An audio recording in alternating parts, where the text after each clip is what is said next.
Այստեղ պաշտպանությունը առհասարակ բացակայում է։ Ոչ մասնավոր փաստաբան, ոչ հանրային պաշտպան այս պահին չունի Բաքվի բանտում պահվող Արցախի նախկին պետնախարար Ռուբեն Վարդանյանը։ Իր մասնավոր փաստաբան Աբրահամ Բերմանի ծառայություններից հրաժարվելուց հետո Վարդանյանը չի ցանկացել ունենալ նոր մասնավոր փաստաբան։ Դժգոհ է դատական process-ից, անարդյունավետ է փաստաբանի աշխատանքը, ընտանիքին հայտնել է Ռուբեն Վարդանյանը։ Ըստ էության ներկայացրել է պատճառները, որոնք ոչ թե կապված են միջանձնային հարաբերություններով, այլ պաշտպանության կազմակերպման հնարավորությունների բացակայությամբ։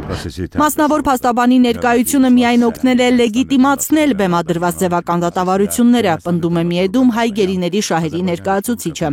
Սահակյանի խոսքով Ադրբեջանում փաստաբանները գործում են իրավապահ մարմինների ցուցումներով, աշխատում են դատական ու քննչական մարմինների հետ։ Սա այն եզակի դեպքներ, երբ անձը հնարավորություն ունեցավ ներգրավել մասնավոր փաստաբան, որը գոնե պետք է օգներ ադրբեջանական դատարաններում հարցերի ներկայացմանը, բայց անգամ պաշտպանի գործունեության այնպիսի սահմանափակումներ են եղել, որը զրկել է ցանկացած պաշտպանության հնարավորությունից։ Ու քանի որ անձերի փոփոխությունից իրավիճակ չի փոխվում, Վարդանյանի պաշտպանությամբ կզբաղվի Ադրբեջանի որևէ հանրային պաշտպան, այնպես ինչպես Արցախի ռազմաքաղաքական ղեկավարների դեպքում։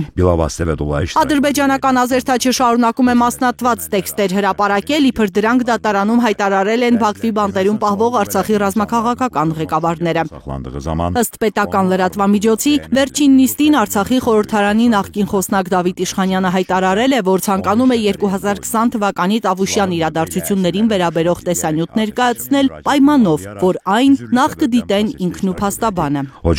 Մի հայտարարություն էլ Արցախի պաշտպանության բանակի հրամանատարի նախկին տեղակալ Դավիթ Մանուկյանն է արել, խնդրել, որ որպես վկա դատարան կանչեն Հայաստանում ծնված եւ Հայաստանում բնակվող Կնյազ անունով մի ադրբեջանցու։ Մանուկյանն ասել է, որ Կնյազի ազգանունը չի հիշում, գիտի միայն, որ տղամարդն աշխատում է Մասիսի շրջանի Սայաթնովա գյուղի գունավոր մետաղների վերամշակման գործարանում։ Անգամ ադրբեջանցիների զգուշավոր ընտրությամբ հրապարակված փաստերն են ցույց տալիս, որ պատանդի կարգավիճակ ունեցող հայերը դիմադրում են ակնհայտ ճնշումներին, ամեն հնարավորություն օգտագործում, ցույց տալու մեղադրանքի թշվառությունն ու կեղծիքները, այնուամենայնիվ կապված են ռազմագերիների ձեռքերը, հատկապես վերջին 3 ամիսներին, Ադրբեջանում Կարմիր խաչի գործունեության դադարեցումից հետո, նկատում է իրավապաշտպանը։ Որոշակի բանակցություններ ընթանում են, որպեսզի հայտնաբերվի Կարմիր խաչին փոխարինող մարմին, կառույց, սակայն այդ ջանքերը անարդյունավետ են։ Սահակյանի տեղեկություններով սեպտեմբերին խոշտանգումների կանխարգելման միջազգային կոմիտեն է Բաքու այցելել։ Տեսակցել է հայ ռազմագերիներին, թե ոչ, հայտնի չէ։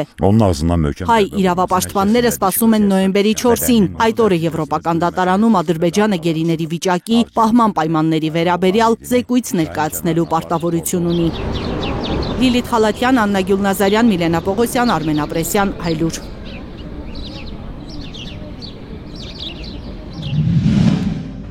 Հայաստանում ու աշխարհում տեղի ունեցող իրադարձությունների մասին առաջինն իմանալու համար բաժանորդագրվեք մեր ալիքին, սեղմեք զանգակը, որ բաց չթողնեք ամենահրատապը, կարևորն ու հետաքրքիրը։